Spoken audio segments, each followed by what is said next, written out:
Buenas tardes, bienvenidos a esta nueva edición de CCTV Noticias. Les saluda Javier Ibáñez en directo desde Beijing. Son las 3 de la tarde y estos son los titulares. Las negociaciones sobre el cambio climático en París entran en una fase crítica.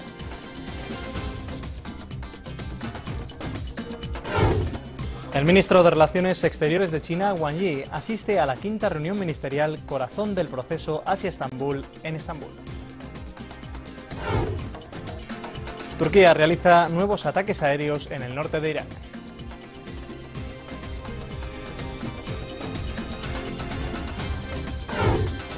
Rusia niega la construcción de nuevas bases aéreas en Siria.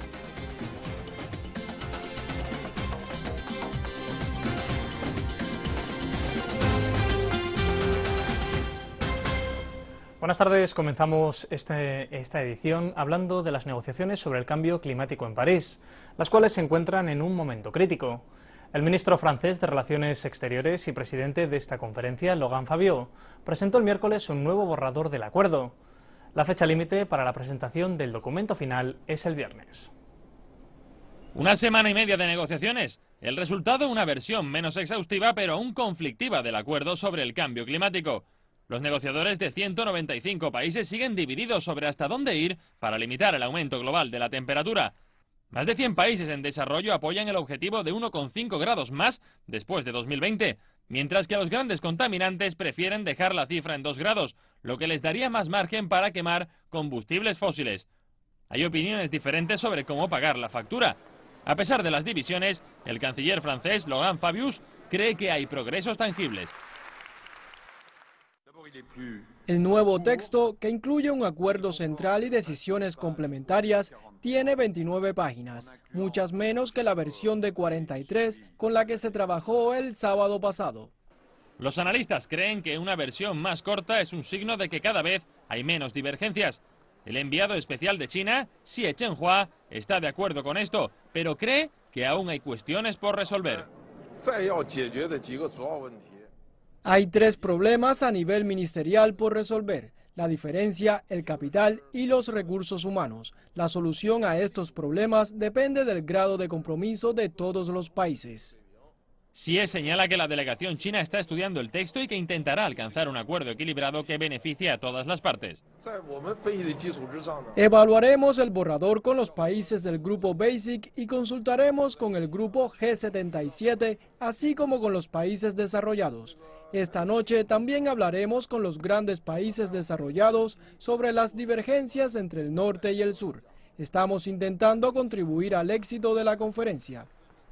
Se espera que los negociadores concluyan un nuevo borrador el jueves por la tarde. Está por ver si esto se traducirá en un acuerdo definitivo para el viernes. CCTV en español. Continuamos ahora con la contaminación aquí en China, donde la niebla tóxica de Beijing ha comenzado ya a ceder y las autoridades meteorológicas han anunciado el levantamiento de la alerta roja este jueves a las 12:20 del mediodía.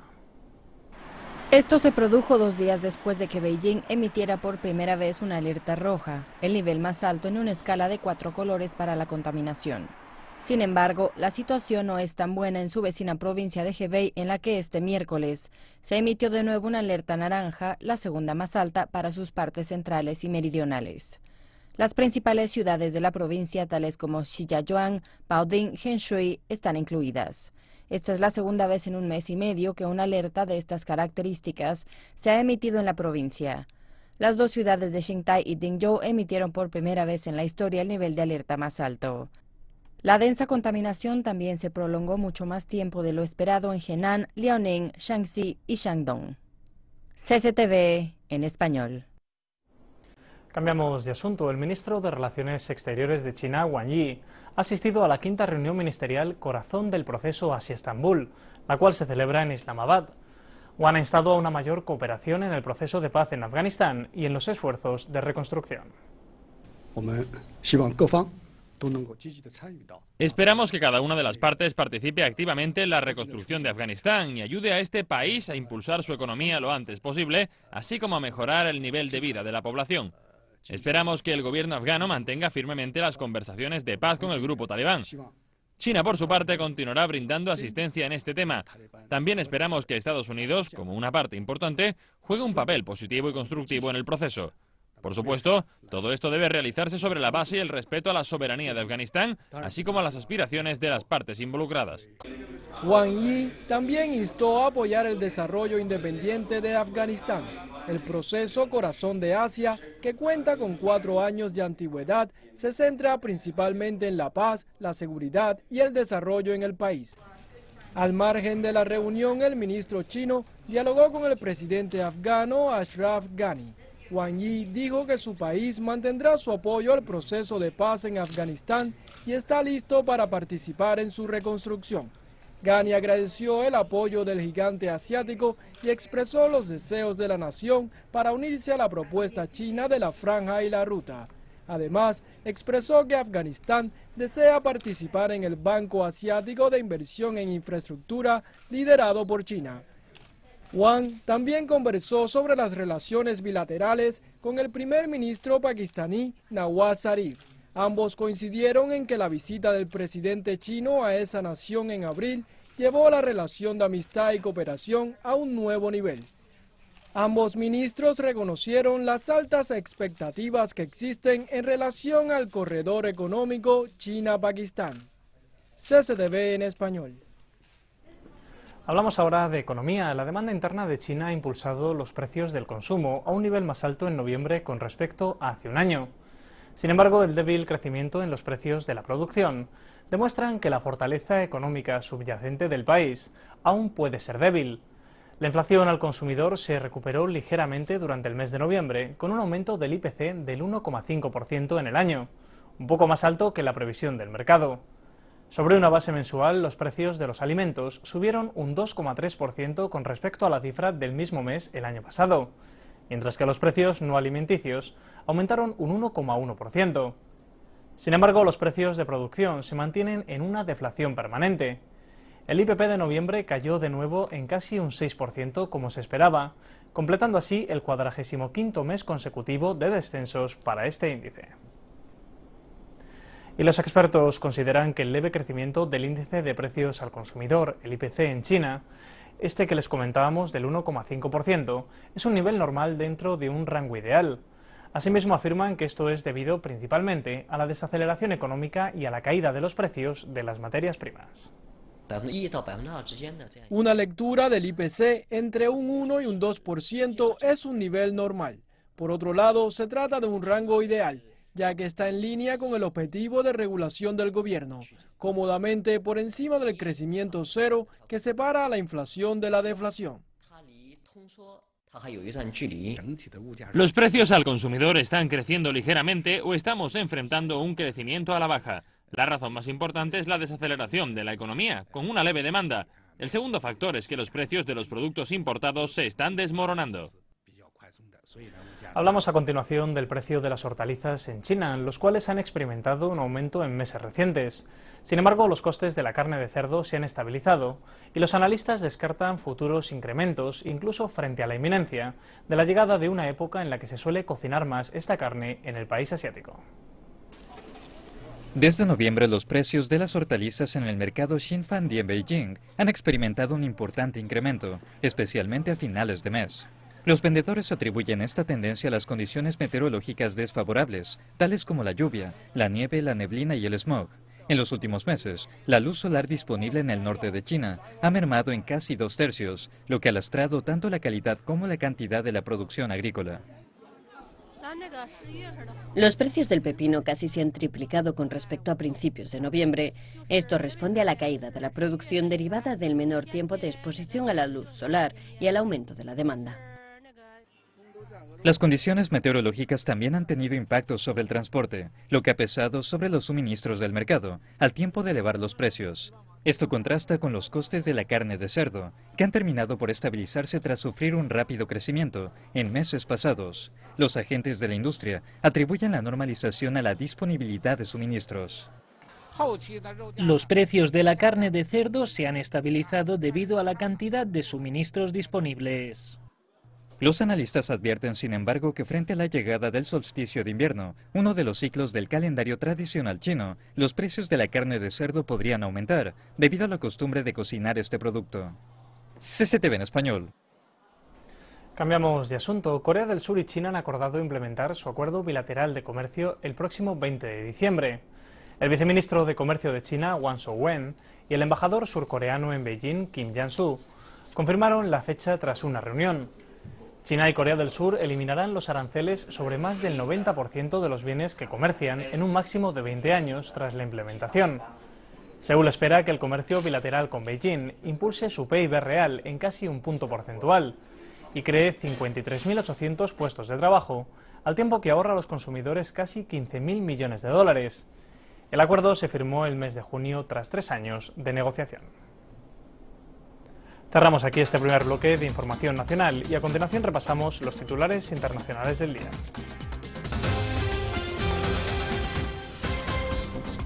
Turquía realiza nuevos ataques aéreos en el norte de Irak.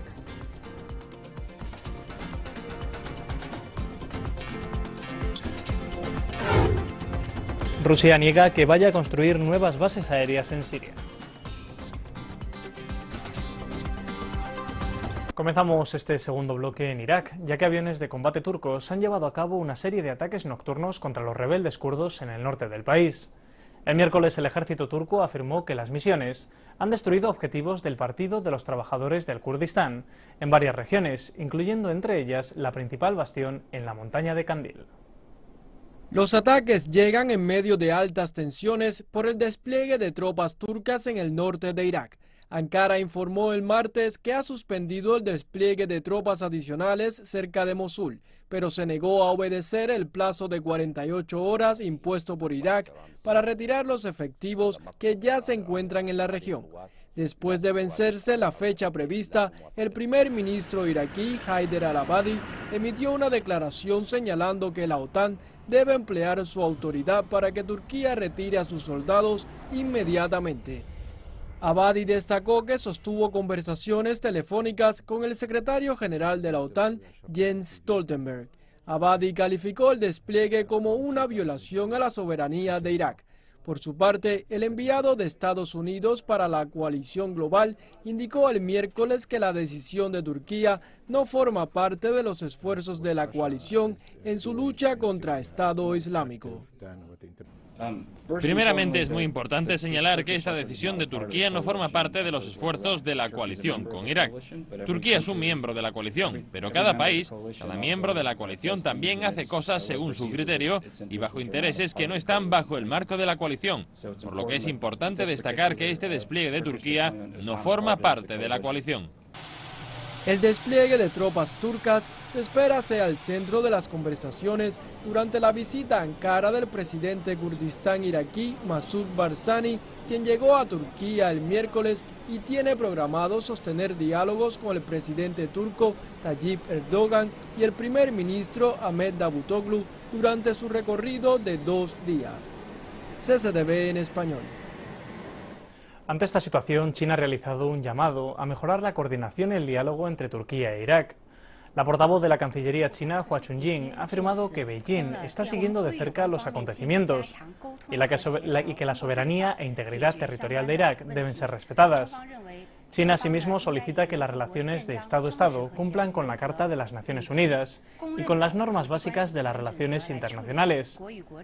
Asimismo señaló que de cara a una grave situación de terror, todas las partes deben luchar juntas y cumplir con el papel principal de Naciones Unidas y su Consejo de Seguridad. Y un atacante suicida se ha inmolado contra una mezquita chiita en Bagdad, matando al menos a 11 personas e hiriendo a otras 20. La policía declaró que el atacante suicida estaba tratando de entrar en la mezquita antes de que un guardia le detuviera. A continuación detonó la bomba en la puerta donde los fieles comenzaban a salir, después de las oraciones del mediodía. El ataque tuvo lugar en un barrio de mayoría chií al este de Bagdad. El grupo Estado Islámico ha reivindicado la autoría de este ataque en un comunicado publicado en línea. Y en Rusia, el Ministerio de Defensa del país ha rechazado los reportes sobre supuestos planes de establecer más bases aéreas en Siria. El ministerio señaló que no hay necesidades urgentes de crear bases aéreas adicionales rusas en territorio sirio. Además, añadió que el tiempo máximo de vuelo a cualquier área remota desde la base aérea de Kimin es de 30 a 40 minutos. La semana pasada se informó de que tropas rusas presuntamente habrían expandido una base militar en la zona central de Siria, añadiendo fortificaciones y desarrollando sus pistas de aterrizaje. Esto produjo varios informes que tenían la intención de utilizarla como una segunda base aérea. Y el ataque talibán coincidió con la conferencia sobre seguridad regional Corazón de Asia en Islamabad, que tiene por objetivo recabar apoyo para Afganistán, una nación devastada por la guerra. Ministros de Relaciones Exteriores de 14 países asisten a la cumbre. El presidente afgano Ashraf Ghani solicitó más ayuda regional a la lucha contra el extremismo. Además, abogó por una cooperación internacional que retome las estancadas conversaciones de paz con el talibán. Los delegados de la conferencia reflexionan sobre nuevas formas para ampliar la coordinación en el enfrentamiento a las amenazas comunes, tales como el terrorismo, el narcotráfico, la pobreza y el extremismo. Al término de los debates, la reunión emitirá la declaración de Islamabad. CCTV en español. Cambiamos de asunto y hablamos del precio del crudo. El precio del petróleo en Estados Unidos ha repuntado ligeramente en la apertura de los mercados asiáticos hoy jueves, gracias a la baja reportada en sus inventarios. Los futuros del crudo estadounidense se cotizaron a $37,4 el barril en la apertura de la sesión del jueves, precio que supone una subida de 24 centavos comparado con su última liquidación.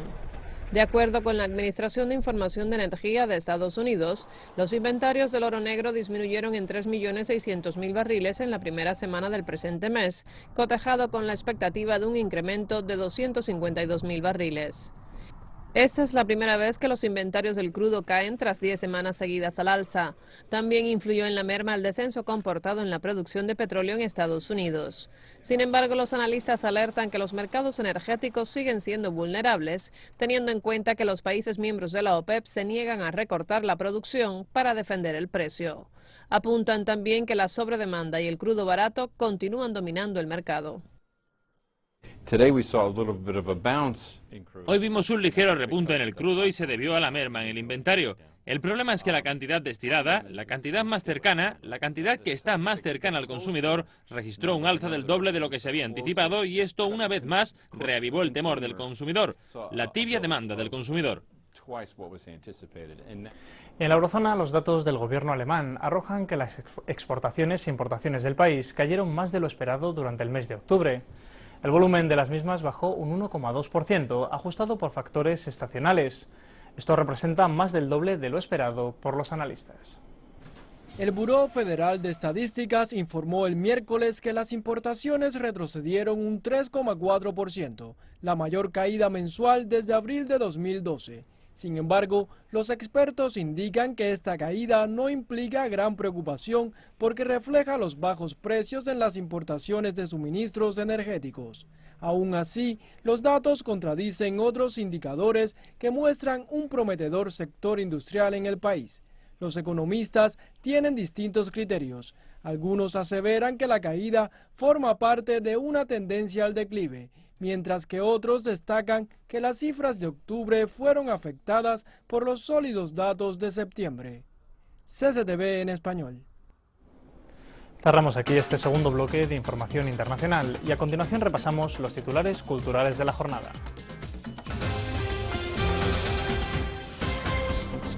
Más de 3.600 proyectos compiten por los galardones del Festival de Cine Documental de Guangzhou.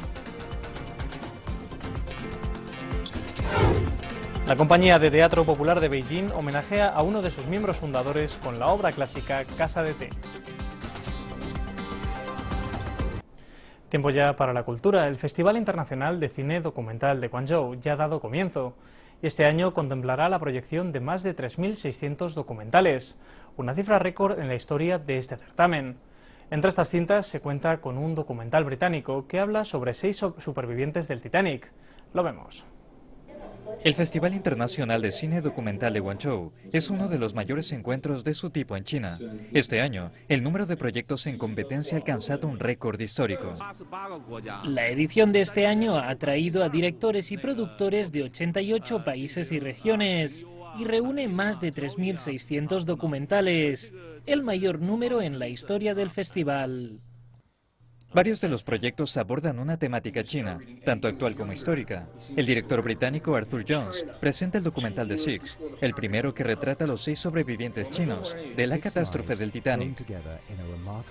El documental aspira a un plano internacional. Combina la historia del Titanic, una de las más conocidas y trágicas de la historia, incluso en China, pero la conjuga con un relato concreto sobre el país asiático, sobre la inmigración, sobre migrantes chinos que se van a trabajar y regresan a su país. Para nosotros, representaba la mejor combinación. En décadas recientes, China ha experimentado una enorme transformación, y muchos directores y productores han mostrado su interés por entablar colaboración con sus pares chinos, para retratar al pueblo y la cultura del país asiático. Creo que la historia de China es verdaderamente fascinante. Anoche vi un gran documental sobre Confucio. En lo personal, considero que la geología, los paisajes y la vida salvaje de China son fantásticos. Solo conocemos una parte mínima. Hay tantos animales que podemos filmar y tantas historias sobre la vida salvaje que contar. El festival también ofrece una plataforma para la distribución de documentales y el intercambio de experiencias entre los actores de la industria. CCTV en español. Casa de Té es una de las obras chinas clásicas más conocidas y una de las funciones más celebradas de la Compañía de Teatro Popular de Beijing. Ahora este grupo lleva a los escenarios una nueva versión de este texto para homenajear a uno de sus miembros fundadores. Se trata del mejor tributo posible a Zhao Yuyin, que dirigió Casa de Té en su estreno en 1958.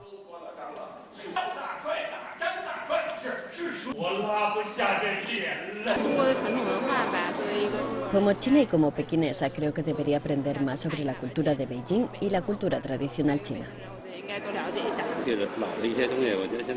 Es muy emotiva. Esta obra clásica está muy bien escrita. Es atemporal. Publicada en 1956, Casa de Té es una de las obras de ficción más famosas de Lao She. El texto narra la historia de un establecimiento llamado Yutai desde principios del siglo XX hasta mediados de los años 40, ilustrando así desde los últimos días de la dinastía Qing hasta la victoria del país contra los invasores japoneses. La obra de teatro ha sido elogiada por su análisis social y cultural y por ser un retrato fidedigno de la cambiante ciudad de Beijing. Casa de Té fue estrenada en marzo de 1958 y fue aclamada por público y crítica. Desde esa primera función, el texto ha sido representado al menos 600 veces en el país, convirtiéndose en una de las obras de teatro más populares de China. CCTV en español. La catedral Sujiahui, que cuenta con unos 100 años de antigüedad, está pasando ahora por un lavado de cara que durará 9 meses y que tiene como objetivo restaurar su aspecto histórico. La iglesia estará cerrada debido a estos trabajos de renovación hasta principios de agosto. Los trabajos de restauración están destinados a volver a pintar la cúpula y las paredes interiores. Los pasamanos y los suelos también se estabilizarán y serán parcialmente cambiados. Los trabajadores también repararán la cruz de la torre de la campana y restaurarán el tejado para que recupere sus materiales originales de piedra. Reparar las paredes exteriores es más complicado. Han sido severamente dañadas por la erosión del viento. Todavía estamos buscando una empresa con la suficiente experiencia para ayudarnos a restaurar la fachada. Conocida anteriormente como la Catedral de San Ignacio, esta iglesia fue en su día la catedral más grande del Lejano Oriente. Diseñada por un arquitecto británico, su construcción comenzó en 1906 y terminó en 1910. La realizaron hombres de negocio franceses. Este espacio religioso cerró a finales de agosto por razones de seguridad. En un día lluvioso de agosto, parte de la estructura se derrumbó durante una ceremonia. Fue una situación muy peligrosa.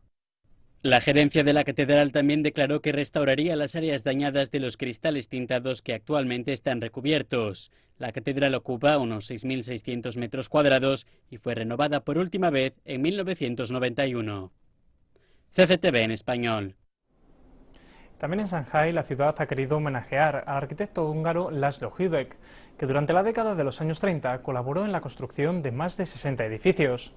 La que fuera su casa está ahora abierta al público para que la gente conozca un poco más sobre la vida de este arquitecto. La que fuera la casa del arquitecto húngaro László Hudek se encuentra en el número 129 de la calle Fanyu en el distrito de Changning. Cuenta con grandes chimeneas y un tejado inclinado. El edificio recrea una casa rural de estilo Tudor.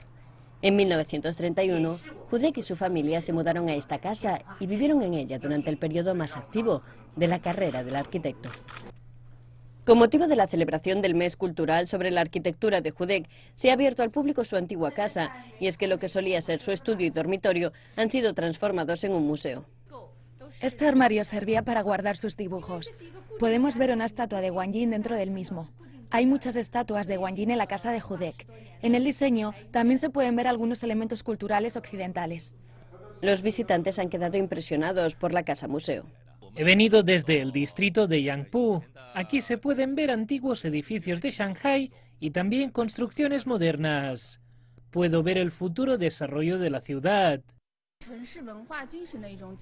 Creo que el edificio es la personificación del espíritu de la ciudad. Espero que estos trabajos clásicos inspiren a los jóvenes arquitectos. Los visitantes podrán recorrer hasta final de mes la segunda planta de la vivienda. Durante el evento, el museo entregará mapas que muestran las obras arquitectónicas de Hudek en Shanghái. El trabajo de Hudek se ha convertido en un puente de intercambio cultural entre China y Hungría.